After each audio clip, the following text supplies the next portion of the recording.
Hello, good morning friends. આજે આપણે unit 2 મોચો.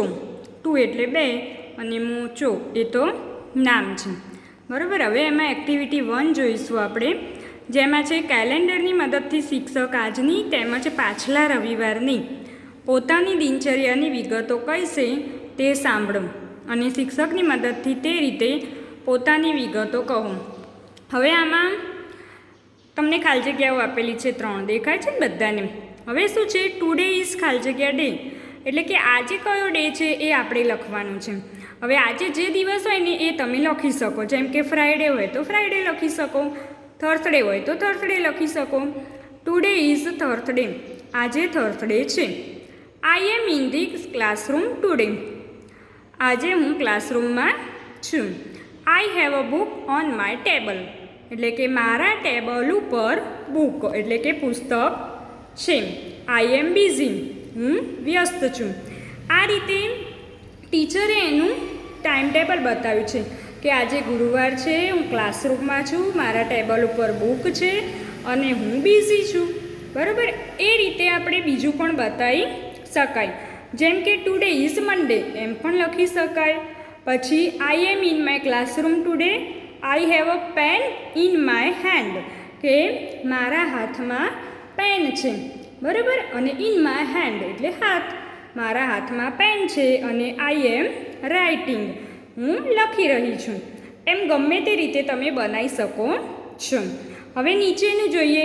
It was Sunday 4 days ago, એટલે કે સન્ડે હતો કેટલા દિવસ પહેલાં, 4 days અગો.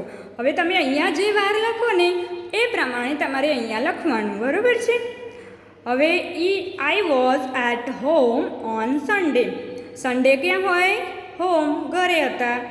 આઈ હેડ નો નોટબુક્સ, હવે ઘરે હોય એટલે એમની પાસે નોટબુક હતી નહીં. I went to the library in the afternoon, afternoon એટલે બપોરે, અને વેન્ટ, હવે વેન્ટ એટલે શું થાય કે ગયા હતા, લાઇબ્રેરીમાં ગયા હતા. આઈ હેડ ગેસ્ટ ઇન ધ ઇવનિંગ, સાંજે કોણ આવ્યું હતું, ગેસ્ટ એટલે કે મહેમાન આવ્યા હતા. હવે એ રીતે તમે બીજું પણ બનાવી શકો છો, જેમ કે હવે તમે એ રીતે બીજું પણ બનાવી શકો છો, જેમ કે ઇટ વોઝ સન્ડે યસ્ટરડે, ગઈકાલે સન્ડે હતો. I was at my friends house, હું મારા ફ્રેન્ડ્સના ઘરે ગયો હતો. આઈ હેડ નો હોમવર્ક, હવે આપણે ફ્રેન્ડ્સના ઘરે ગયા હોય તો હોમવર્ક તો ના જ કરીએ ને, એટલે આઈ હેડ નો હોમવર્ક એટલે કે મેં હોમવર્ક કર્યું નહોતું. આઈ enjoyed a movie on TV, એટલે શું કર્યું હતું, ટીવીમાં મૂવી જોઈને એન્જોય કર્યો હતો. I had birthday party in the evening, અને સાંજે શું હતું, બર્થડે પાર્ટી હતી, બરાબર. એટલે એનો આનંદ માણ્યો હતો. હવે અહીંયા તમે તમારી રીતે પણ લખી શકો છો. મેં 2 રીત તમને બતાવી છે. હવે એક્ટિવિટી 2 છે, જેમાં અહીં 2 ફકરાના વાક્યો ભેગા થઈ ગયા છે. તે વાક્યો સાંભળો, વાંચો અને ચર્ચા કરી અને ફકરો તમારે છૂટો પાડવાનો છે અને અલગ અલગ રીતે એની નોંધ કરવાની છે. અહીંયા આ ફકરો આપેલો છે, જો હું એક વખત રીડ કરી લઉં છું એટલે તમને ખબર પડી જાય. Today is Christmas, now we are celebrating Christmas. Before 2 months we celebrated Diwali. My sister Nancy is decorating the Christmas tree. My brother Darsil decorated our house for Diwali. He was at home today. Darsil is not at home. He is in the hostel. My mother is preparing a cake. She prepared sweet dishes for Diwali. We received Diwali cards from friends and relatives. We also prepared Diwali cards. My father helped us for that. My father is helping Nancy now. I am enjoying the music on the CD player. I am also talking to you on the cell phone. Some friends and relatives visited us. Nancy and I enjoyed firecrackers. બરાબર, આ ફકરો આપેલો છે. હવે આમાં 2 વાક્યો ભેગા છે, જેમ કે અમુક વાક્યો તમને દિવાળીના દેખાય છે અને અમુક વાક્યો તમને ક્રિસમસના દેખાય છે. હવે તમે સામેના પેજ ઉપર બુકમાં જોશો તો ત્યાં તમને 2 ભાગ આપેલા છે. આ ફકરાને આધારે નીચેના કોષ્ટકમાં ઉદાહરણ મુજબ વિગતો લખો. તમને આ જે કોષ્ટક દેખાય છે ને એમાં શું કરવાનું છે? નાવ એટલે અત્યારે. તો અત્યારે શેનું સેલિબ્રેટિંગ છે? ક્રિસમસનું. એટલે કે અત્યારે સેલિબ્રેટિંગ ક્રિસમસનું છે, ક્રિસમસ ઉજવવાની છે. અને 2 months ago, 2 એટલે 2, મંથ્સ એટલે મહિના અને અગો એટલે પહેલાં, 2 મહિના પહેલાં. તો 2 મહિના પહેલાં શું હતું? સેલિબ્રેટેડ દિવાળી. અહીંયા ઈડી કેમ લખ્યું છે? કારણ કે 2 મહિના પહેલાંની વાત છે એટલે ભૂતકાળમાં થઈ ગયું. એટલે અહીંયા સેલિબ્રેટેડ દિવાળી, 2 મહિના પહેલાં દિવાળી હતી. અહીંયા આઈએનજી લખ્યું છે એટલે કે ચાલી રહ્યું છે. શું ચાલી રહ્યું છે? ક્રિસમસનું સેલિબ્રેશન. બરાબર, એટલે આ 2માં સમજ પડી ગઈ. અત્યારે ક્રિસમસનું સેલિબ્રેશન છે, 2 મહિના પહેલાં દિવાળીનું હતું. હવે અહીંયા જે ફકરો છે આમાં 2 ભેગા છે, દિવાળી અને ક્રિસમસના. તો એ પ્રમાણે ત્યાં સામે છૂટા પાડીને લખવાનું છે. ટુડે ઇઝ ક્રિસમસ, આજે ક્રિસમસ છે એટલે તો આપણે નાવમાં જ લખીશું. નાવ વી આર સેલિબ્રેટિંગ ક્રિસમસ. હવે આપણે સેલિબ્રેટિંગ એટલે કે ઉજવીશું. તો શું ઉજવવાનું છે? ક્રિસમસ. બિફોર 2 months એટલે એ 2 months એગોમાં આવશે કારણ કે બિફોર એટલે પહેલાં, 2 મહિના પહેલાં. વી સેલિબ્રેટેડ દિવાળી, અમે દિવાળીની ઉજવણી કરી હતી.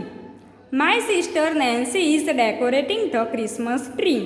એટલે આ પણ નાવમાં આવશે કારણ કે મારી બહેન નેન્સી છે એને ક્રિસમસ ટ્રીની ઉજવણી કરી હતી. My brother Darshil decorated our house for Diwali. હવે આ દિવાળીમાં આવશે કે મારો ભાઈ દર્શિલ છે એને ડેકોરેટ કર્યું હતું, શણગાર્યું હતું, અવર હાઉસ એટલે અમારું ઘર, દિવાળી માટે. હી વોઝ એટ હોમ, તે ઘરે હતો. ટુડે એટલે કે આજે. હવે આજે ક્યાં છે? તો Darshil is not at home, તે ઘરે છે નહીં. He is in the hostel, તે ક્યાં છે? હોસ્ટેલમાં છે. My mother is preparing a cake. હવે મારી મમ્મી પ્રિપેરિંગ એટલે કે આઈએનજી અત્યારે કરી રહી છે. બરાબર, એટલે શેમાં આવશે? નાવમાં આવશે કે કેક તૈયાર કરી રહી છે. She prepared sweet dishes for Diwali. હવે આ દિવાળી માટે છે કે સ્વીટ ડીશ, મીઠાઈ જે આપણે દિવાળીમાં ખાઈએ છીએ ને એની તૈયારી એની મમ્મીએ દિવાળીમાં કરી હતી. We received Diwali cards from friends and relatives. અને શું કર્યું હતું? દિવાળી કાર્ડ હતા, મિત્રોને અને રિલેટિવ્સ એટલે સગા સંબંધીઓને આપ્યા હતા. We also prepared Diwali card.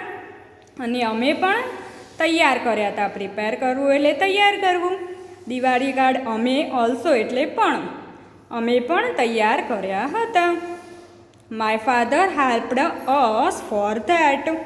For that એટલે એના માટે, અસ એટલે અમને, અમારા પપ્પાએ પણ અમને મદદ કરી હતી. My father is helping Nancy now. Now એટલે અત્યારે, એટલે એ પાછું ક્રિસમસમાં આવશે કે મારા ફાધર અત્યારે નેન્સીને હેલ્પ, મદદ કરી રહ્યા છે.